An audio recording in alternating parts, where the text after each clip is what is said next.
हल करें।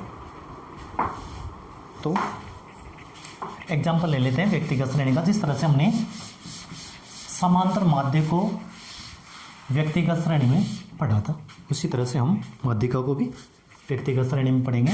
तो यहाँ पे नंबर 1 पे व्यक्तिगत श्रेणी में माध्यिका, व्यक्तिगत श्रेणी में माध्यिका।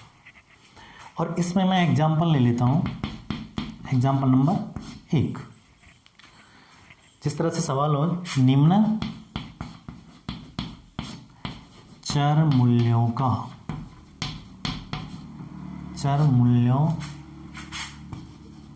की माध्यिका बोल दो या माध्यक बोल दो, माध्यक भी कह सकते हैं। निम्न चर मूल्यों की माध्यिका या माध्यक, है ना। माध्यक ज्ञात करो, इस तरह का प्रश्न होगा व्यक्तिगत श्रेणी में। चर मूल्य दे रखे हैं 5, 7, 9, 11, 3, 8, 1, 2, 3, 4, 5, 6 और एक और ले लेते हैं, मान लीजिए फिर से हमारा 10। कितने चर मूल्य हो गए? 1, 2, 3, 4, 5, 6, 7। ये चर मूल्य दे रखे हैं, इसके हमें बतानी है माध्यिका। तो देखो, समांतर माध्य हमने व्यक्तिगत श्रेणी में ज्ञात किया था किस प्रकार से, आंकड़ों का योग बटा आंकड़ों की संख्या, इन सबको जोड़ा था और कितनी संख्या है उसका भाग दिया था। लेकिन यहाँ पे क्या करना पड़ेगा, हमें माध्यिका ज्ञात करने के लिए इन आंकड़ों को यानी इन चर मूल्यों को आरोही अथवा अवरोही क्रम में लिखना पड़ेगा। या तो इन्हें अवरोही क्रम में लिखें या इन्हें आरोही क्रम में लिखें। आरोही क्रम बढ़ता हुआ क्रम, पहले छोटी फिर बड़ी फिर बड़ी, इस तरह से। अवरोही पहले सबसे बड़ी फिर छोटी फिर छोटी फिर छोटी, इस तरह से ना। तो हम इसको आरोही या अवरोही क्रम में जमाएंगे सबसे पहले, और उसके बाद n+1/2वें पद का मान इसमें सूत्र रहेगा और इस प्रकार से हम माध्यिका ज्ञात कर लेंगे। तो इस सवाल को हम हल करने के लिए क्या करेंगे, सबसे पहले इनको आरोही क्रम में जमाएंगे। जैसे यहाँ पे लिख देता हूँ मैं क्रम संख्या,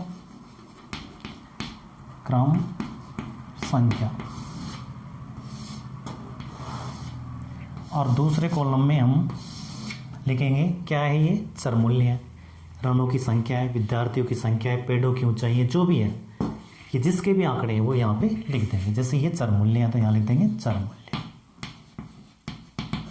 पहले कॉलम में क्या लिखेंगे, क्रम संख्या, दूसरे कॉलम में लिखेंगे चर मूल्य। ये किसके आंकड़े हैं, चर मूल्य है या फिर विद्यार्थियों की संख्या है, रनों की संख्या है, विद्यार्थियों के टेस्टों के अंक है, जो भी है, जो इसमें लिख देंगे। हम दूसरे कॉलम में लिखेंगे आंकड़ों से संबंधित जो भी मान दे रखे, क्रम संख्या चर मूल्य। तो यहाँ पे क्रम संख्या कितनी संख्या है, 1, 2, 3, 4, 5, 6 और 7।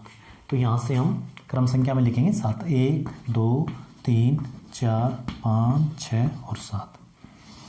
इस तरह से हम 1 से 7 तक की संख्या लिख देंगे, क्योंकि हमारा क्रम संख्या रहेगी 1 से 7 तक। अब इनको आरोही या अवरोही क्रम में जमाएंगे। तो आरोही क्रम में लिखने के लिए सबसे पहले हम छोटी संख्या, फिर उससे बड़ी, फिर उससे बड़ी, फिर उससे बड़ी। तो सबसे छोटी संख्या इसमें 3, एक नंबर पे लिख देंगे हम 3। 3 के बाद नंबर है 5 का, 5 के बाद 7, 7 के बाद 8, 8 के बाद इसमें 9 और 9 के बाद 10 भी है, और 10 के बाद कितना दे रखा है 11। इस तरह से हमने इनको आरोही क्रम में जमा लिया।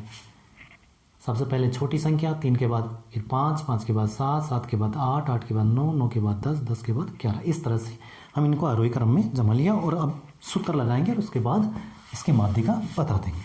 तो व्यक्तिगत श्रेणी में जो सूत्र काम आता है वो होता है n+1/2वें पद का मान।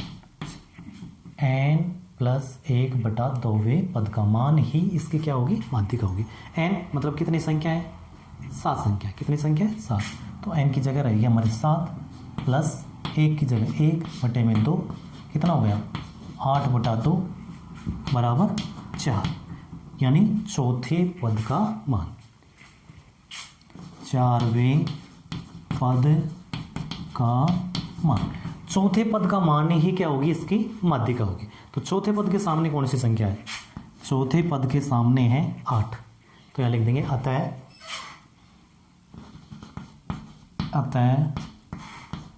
माध्यिका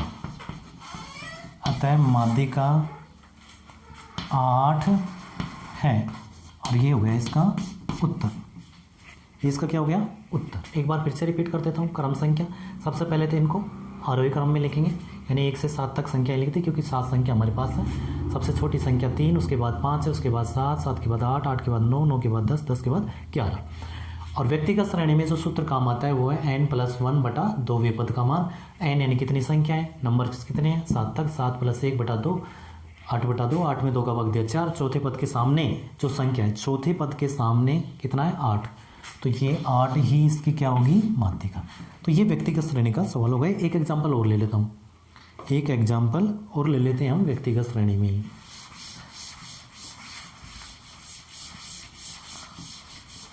निम्न आंकड़ों, क्या लिख देता हूं मैं, निम्न एग्जाम्पल नंबर 2, निम्न आंकड़ों की माध्यिका बताओ, निम्न आंकड़ों की माध्यिका बताओ। जैसे इस प्रकार से संख्या हो 5, 9, 12, 8, 17 और 15, और इसके हमें माध्यिका ज्ञात करना। तो क्या करेंगे, सबसे पहले हम इन्हें आरोही क्रम में लिखेंगे, क्रम संख्या, और यहाँ पे जिसके भी आंकड़े हैं, जैसे चरमूल्य हैं तो चरमूल्य, विद्यार्थियों की संख्या है तो विद्यार्थियों की संख्या, रनों की संख्या है, या फिर टेस्टों के अंक जो भी। क्रम संख्या में हम कितनी संख्या है, 1, 2, 3, 4, 5 और 6, तो यहाँ तक लिखेंगे 1, 2, 3, 4, 5, 6, और वही काम करेंगे। सबसे पहले इनको आरोही क्रम में लिखेंगे। आरोही क्रम में लिखने के लिए सबसे छोटी संख्या हमारी 5 है, 5 के बाद इसमें 8 है, 8 के बाद 9, और 9 के बाद है 12, 12 के बाद 15, 15 के बाद 17, और सूत्र हमारा रहेगा n+1/2, यानी n का मान कितना, 6, 6 + 1/2 कितना हो गया, 7/2, यानी 3.5, 3.5वें पद का मान। 3.5वें पद का मान हमारी माध्यिका होगी। अब यहाँ पे देख रहे हैं, अगर तीसरा पद होता तो 9 आंसर प्राप्त होता, और चौथा पद आता तो 12 आंसर हो जाता, लेकिन ये 3.5 यानी 3.5वां पद है, और 3.5वां पद यहाँ पे नहीं दे रखा है। तो 3.5वां पद कौन कौन सी संख्याओं के बीच में है, तीसरा और चौथा पद के मध्य 3.5 है, 3 और 4 के बीच कितना है, 3.5। तो तीसरे पद के सामने जो संख्या है और चौथे पद के सामने जो संख्या है, उन दोनों को जोड़ करके हम 2 का भाग देंगे। ऐसे सवालों में, ऐसे सवालों को हल, जैसे 3.5 आ गए, चौथा पद आता तो आंसर बन जाता हमारा 12, तीसरा पद आता तो आंसर बन जाता 9, पांचवा पद आता तो आंसर बन जाता 15। लेकिन यहाँ पे 3.5वां पद आ रहा है। 3.5वें पद के लिए हमें क्या करना पड़ेगा, तीसरे पद को और तीसरे पद के सामने जो संख्या है उसे, और चौथे पद के सामने जो संख्या है, उन दोनों को जोड़ करके हमें 2 का भाग देना पड़ेगा। तो इसके लिए हमें क्या करना पड़ेगा, तीसरा पद जैसे 9 + 12 बटा 2 बराबर कितना हो गया, 9 और 12 21, 21/2 यानी 10.5 इसका क्या बनेगा, उत्तर। अतः माध्यिका, यहाँ लिख देता हूँ मैं, अतः माध्यिका 9 + 12/2, यानी 9वां, तीसरे पद के सामने 9 है, चौथे पद के सामने 12 है, इन दोनों को जोड़ करके 2 का भाग दे देंगे तो हमारा आंसर प्राप्त होगा 10.5। तो एक बार फिर रिपीट कर देता हूँ। जैसे इससे पहले हमने विषम संख्या ली थी, 7 संख्या आई थी, 7 में 1 जोड़ने पर 8 हो गया, 8 में पूरा पूरा भाग चला गया किसका, 2 का। 8 में 2 का भाग दिया तो 4, तो चौथे पद के सामने जो संख्या थी वही माध्यिका हो गई। लेकिन यहाँ पे संख्याएं पहले से कितने दे रखी है, 6, यानी सम संख्या दे रखी है। और इसमें जब 1 जोड़ेंगे हम तो ये पॉइंटों में आंसर आएगा। कहने का मतलब जैसे 7 हो जाएगा, 7 में 2 का भाग देंगे तो 3.5, और 3.5वां पद यहाँ पे मिलेगा नहीं। लेकिन ये देखेंगे 3.5वां पद किस किस के बीच में, तीसरा और चौथा पद के बीच में है। तो तीसरे पद की संख्या को और चौथे पद की संख्या को जोड़ करके 2 का भाग देंगे, इस प्रकार से हमारा आंसर बनेगा। तो इसका मतलब आंसर कौन सा हुआ, 10.5, यानी 9 और 12 को जोड़ करके हमने 2 का भाग दे दिया, 21 में 2 का भाग दिया 10.5, 10.5 इसका आंसर बना। तो ये हो गई हमारी व्यक्तिगत श्रेणी। अब इसके साथ साथ हम ले लेते हैं खंडित श्रेणी। खंडित श्रेणी का सवाल भी देख लेते हैं।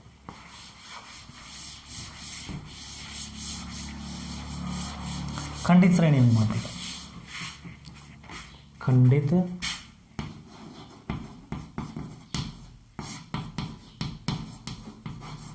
श्रेणी में माध्यिका, खंडित श्रेणी है तो सवाल इस तरह से होगा, x का मान दे रखा होगा और f का मान दे रखा होगा। जैसे 10, 15, 18, 20, 21, 25, और यहाँ पे 1, 3, 5, 4, 2, 1, इस तरह से। इस तरह का प्रश्न होगा, कहेगा कि माध्यिका ज्ञात करो। इससे पहले हम इसी प्रकार खंडित श्रेणी में ही हमने माध्य ज्ञात किया था। यहाँ पे माध्यिका ज्ञात करना चाहते हैं। माध्य ज्ञात करने के लिए हमने क्या किया था, f और x को गुणा किया था और f का टोटल किया था, उसके बाद हमने इसको हल किया था। लेकिन यहाँ पे f x को गुणा करने की जरूरत नहीं है। माध्यिका ज्ञात करने के लिए एक बात का ध्यान रखना, माध्यिका ज्ञात करने के लिए चाहे खंडित श्रेणी हो या अखंडित श्रेणी हो, हमें एक कॉलम बढ़ाना पड़ेगा CF, संचयी बारंबारता। बस एक कॉलम तैयार करना पड़ेगा खंडित और अखंडित श्रेणी में। माध्यिका ज्ञात करने के लिए हम CF तैयार करते हैं, संचयी बारंबारता। ध्यान रखना, खंडित श्रेणी हो या अखंडित श्रेणी हो, माध्यिका ज्ञात करने के लिए सिर्फ और सिर्फ हमें CF बनाना पड़ेगा, यानी संचयी बारंबारता तैयार करनी पड़ेगी। तो एक कॉलम तैयार कर रहे हैं हम CF का, तो यहाँ लिख देता हूँ मैं CF बनता है f की सहायता से, यानी f का टोटल ही होता है CF। तो देखो शुरू में 1 लिखा हुआ है, तो इसको तो ऐसे कैसे लिख देंगे, और इसमें अगली संख्या जोड़ते जाएंगे। 1 में 3 जोड़ेंगे 4, 4 में 5 जोड़ेंगे 9, 9 में 4 जोड़ेंगे 13, 13 में 2 जोड़ेंगे, 13 में 2 जोड़ेंगे तो 15, और 15 में 1 जोड़ देंगे तो 16। और ऐप का टोटल करेंगे, यहाँ पे केवल ऐप का टोटल करना पड़ेगा, और ऐप का टोटल भी कितना आना चाहिए, 16 आना चाहिए, क्योंकि CF का लास्ट अंक यहाँ का टोटल होता है। 4, 9, 13 और 3, 16, बिल्कुल। और इसमें जो हम सूत्र काम लेते हैं वो ये है n/2 से ठीक बड़ी CF के सामने चर का मान, ये सूत्र लगाएंगे इसमें। तो यहाँ लिखूंगा मैं n/2, n का मान, n होता है सिग्मा f, एक ध्यान रखना यहाँ पे n यहाँ पे होगा सिग्मा f, यानी f का टोटल ही n होता है। f का टोटल क्या होता है, n। तो n कितना हुआ, 16, n/2, इसका मतलब 16/2 कितना प्राप्त हुआ, 16 में 2 का भाग दिया 8, 8 से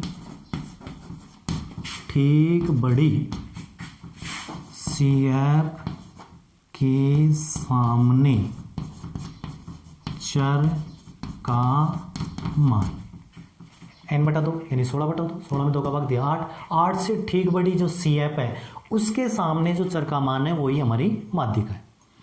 तो 8 से ठीक बड़ी CF कौन सी है इसमें, 8 से ठीक बड़ी, 8 के बाद किसका नंबर आ रहा है, 9 का, और 9 के सामने चर का मान कितना है, 18।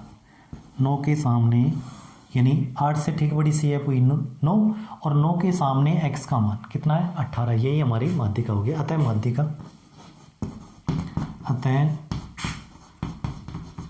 माध्यिका 18 है। एक बार फिर से रिपीट कर लेते हैं, ये हमारा सवाल हो गया, x का मान, ये f का मान।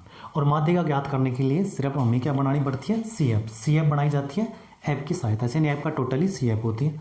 तो एक में कितना जोड़ दिया, 3 4 हो गए, 4 में 5 जोड़ दिया 9 हो गए, 9 में 4 जोड़ दिया 13, 13 में 2 जोड़ दिए 15, 15 में 1 जोड़ने पर 16। एफ का टोटल किया 16 आया, एन बटा 2 सूत्र लगाया, एन बटा 2 यानी 16 बटा 2, 16 में 2 का भाग देने पर 8, 8 से ठीक बड़ी सी एफ कौन सी है, 9, और 9 के सामने चर का मान कितना है 18, तो इसका मतलब हमारी माध्यिका होगी 18। ये हो गई हमारी खंडित श्रेणी। तो खंडित श्रेणी का हमने एग्जाम्पल लिया। इसके बाद अगले वीडियो में हम खंडित श्रेणी का एक और सवाल ले लेंगे और खंडित श्रेणी के साथ साथ अखंडित श्रेणी का भी सवाल हल कर लेंगे और हमारी माध्यिका पूरी हो जाएगी। उम्मीद है आपको अच्छे से समझ में आया होगा, और यदि अच्छे से समझ में आया है तो हमारे वीडियो को यानी हमारे चैनल को लाइक करो, सब्सक्राइब करो और शेयर करो। धन्यवाद दोस्तों।